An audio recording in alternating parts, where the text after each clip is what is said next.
looking ahead, Casey. You have a goal where you want to go. There. Flatten it between your shoulder blades, Melissa. And feel that you can influence the walk, that you can get them to walk a little bit shorter stride and a little bit of bigger stride. By just changing your body. As you follow the movement, slow down the movement and see what the horse does. And if you want to go a little bigger, then you make that movement with your seat bones a little bit bigger. And watch where your weight goes, Casey. Center yourself so you end up right in the middle of the saddle. Yeah. And see, Casey, if you can shorten his stride a little, but just slowing down the following movement of your seat in the saddle. You still follow him, but you make it slower. Good. Now, if you make that movement a little bit bigger as you follow his back and his hind legs. Yeah. Allow her to move your legs so you're not pumping. Let her move your seat, that you can feel that she's moving one hip or one seat bone at a time for you. There. Like sometimes she just ignores me with my leg. And if you think about when the barrel moves into your right leg, just touch her a little, give her a little nudge as the barrel is moving back. That way you're going to get her to pick up that hind leg a little bit more and you can activate her. That's better. So when she moves into your right leg, you will squeeze a little with the right leg. That's the time when that right hind leg is coming up. And then you're going to emphasize and say, take a little bigger step with it. And you're going to have to alternate. It's going to be the right, left, right, left. Yeah. As you're posting, Liz, see if you can do less. Let her push you out of the saddle instead of you forcing it out of the saddle.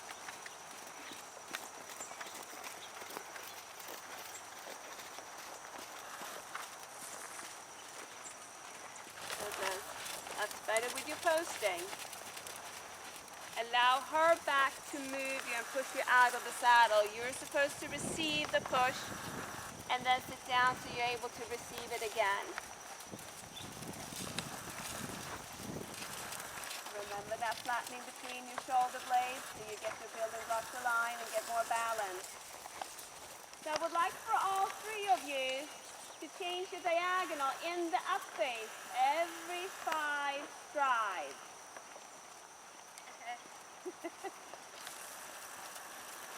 More balance. If when you change diagonal in the up face, if you hit the saddle, it tells you that you were not balanced. The legs were most likely a little too far forward or too far back. When you can change the diagonal in the up face with ease, that tells you your building blocks are pretty well aligned and you're balanced. And if you can manage every 5 strokes, every 5th time you come in the up face, you're going to do stand, stand.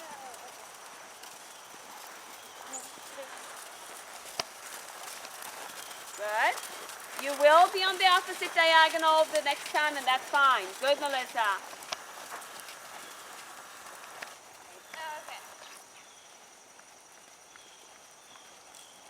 Good. Yeah.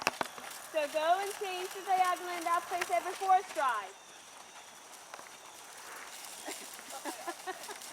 Maybe a little more difficult, isn't it, Melissa?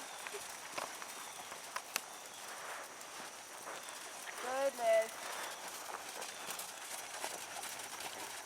Yes, good, Casey. So go ahead and change the diagonal every 3 strides.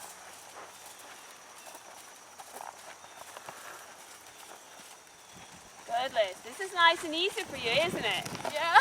Yes. So what do you feel different in your body when you keep doing this? Does it feel anything different?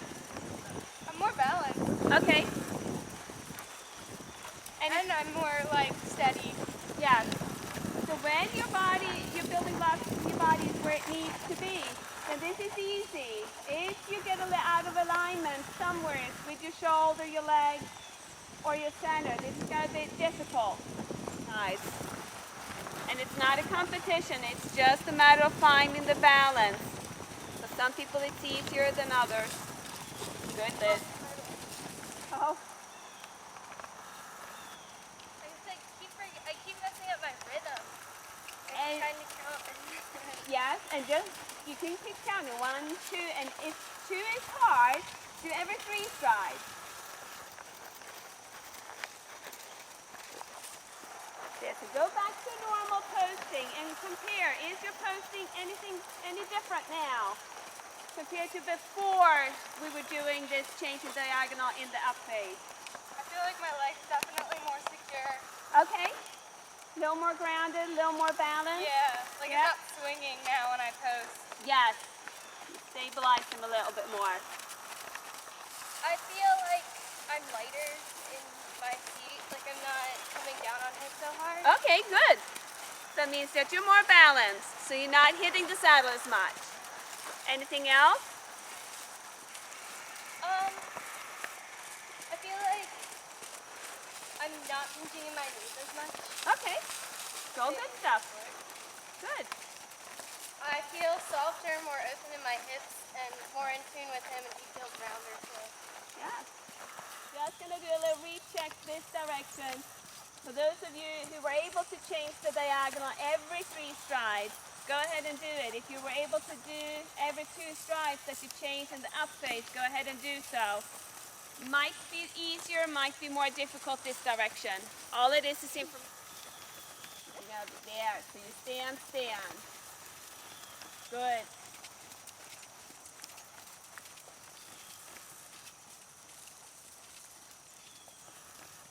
A little more difficult this direction, Melissa. Yeah. And all that is information for you. See if you can open up that hip a little bit more in that phase so you stand a little easier. There you go.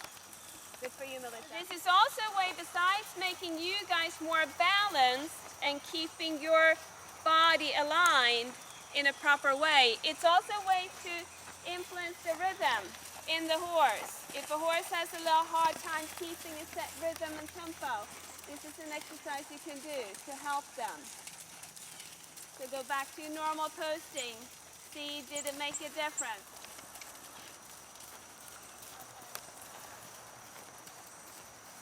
And if you need to put in some lateral work, Casey, go ahead. Okay. So you can put in a little bit of lateral work if you want to, Melissa. Like a little leg yield from the quarter line to the track. Same thing with you, Liz. Shorten your reins a little, Melissa. Think forward. It has to be a forward sideways movement. More interested in that is going to be more forward than sideways at this point. A little bit of less bend there, Liz. Remember, leg yield has no bend. It's only a little flexion. Could I hold like my outside rein more like forceful for that effect? Yeah, if she wants to go, give you a little bit more bend, the outside rein is controlling the bend. The inside rein would ask for the bend, but the outside rein is controlling. So if she gives you too much bend and you don't want it, it's going to be a little bit more straightening out with the outside rein. Okay. So when would be the timing that you're going to ask the horse to go sideways if you're posting on the correct diagonal for the leg yield? When you sit down? When you're up? Oh, really? Okay, that goes a little. So the trot is a 2-beat rhythm, right? So if I'm going to walk in leg yield, somebody's leg yielding me and moving me away from my left leg. When am I going to be cued that I have to cross the leg over here? Before you move your leg? Before I move which leg? The left inside. As that one is ready to come up, I need to cue and say cross over. So when you're sitting down in the posting trot, So if you're going tracking left? So if you're posting on the correct diagonal, let's say we're tracking left, so it's a diagonal pair, so the left hind and right front is coming up at the same time, and they're coming down at the same time. So when the left hind and right front is coming up, what am I doing in the posting trot? You're going up. you're going up. So by the time I'm already, if I cue as I'm in the up phase, that left hind is already in the air. So I'm limited how much I can influence it. So in the phase when the left hind is ready to come up, the right front is also ready to come up. And that's when I'm ready to go, leave the saddle to go up. If you decide to post on the opposite diagonal, When you're getting ready to sit down. yes, and if I cue at that moment, I can use both leg and seat. So if I have a horse that's a little sticky to move sideways in the leg yield, I might opt to be posting on the opposite diagonal so I can use both seat and my leg to get the horse to cross over. And if you were to put this on a circle, remember how we decrease and increase the circle?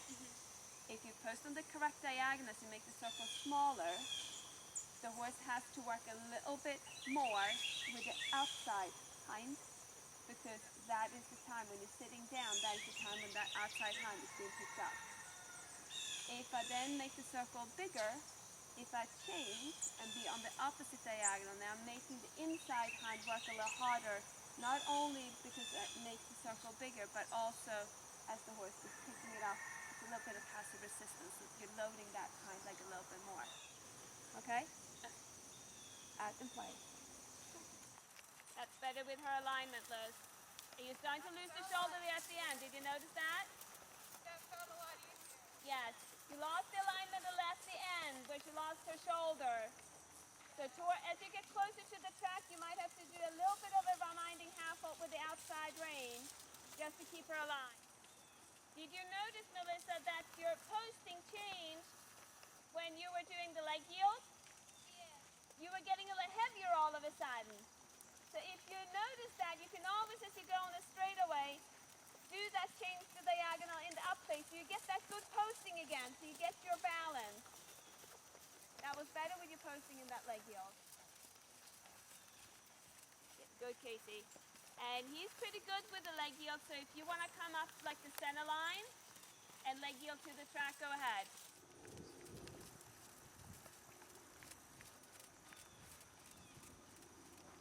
Yes, yes.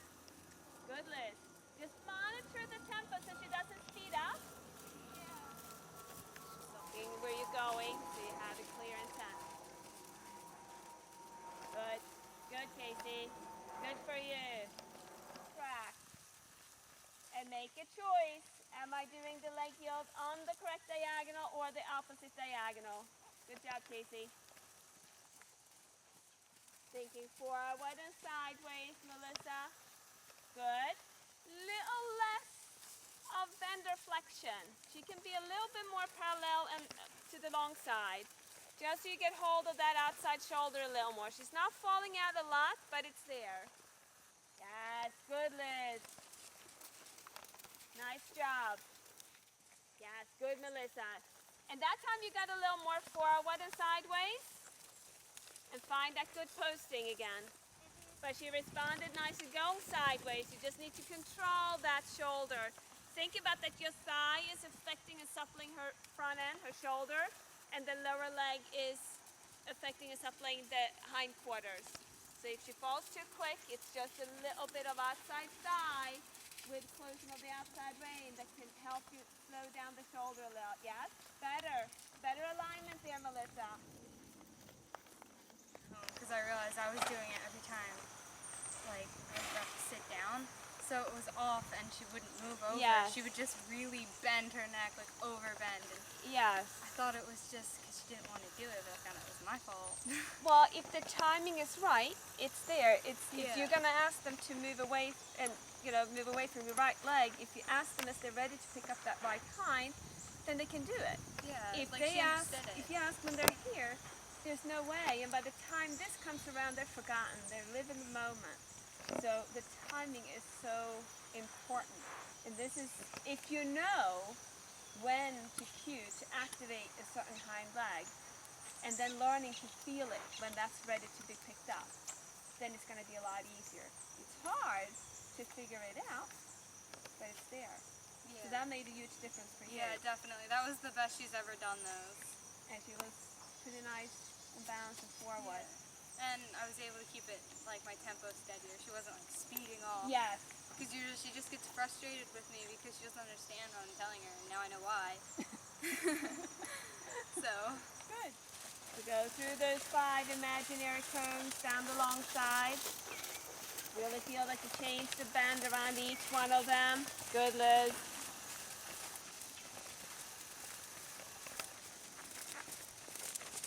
Nicely done, Liz.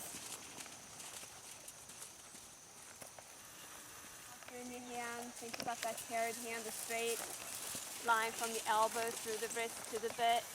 Good. Good there with your imaginary cones, Casey. Think about changing the bend. And then you bend a little around that new inside leg. Soften your eyes, Melissa. I know you have your imaginary cones in front of you. Good.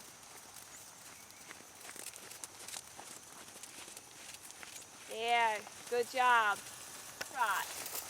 Let's go number 2, toe number 3, toe number 4, and around toe number 5, pick up the right lead canter, Liz. Good, and keep cantering down the long side, and then bring her back to the trot and do that again. Think about pointing the belly button where you want to go. Good, nice transition, Casey. There. And then picking up the right knee canter around the 5th cone. Good. One more time before we change direction.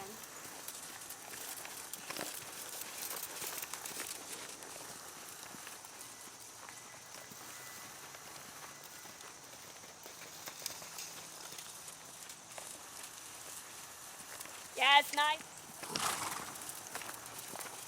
Yeah, good. And that he bends a little bit more around that inside leg.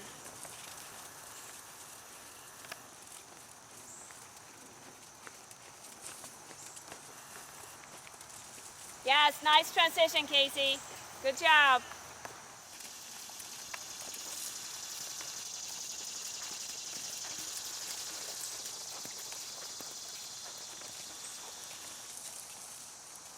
Yes, nice, Liz. Good job.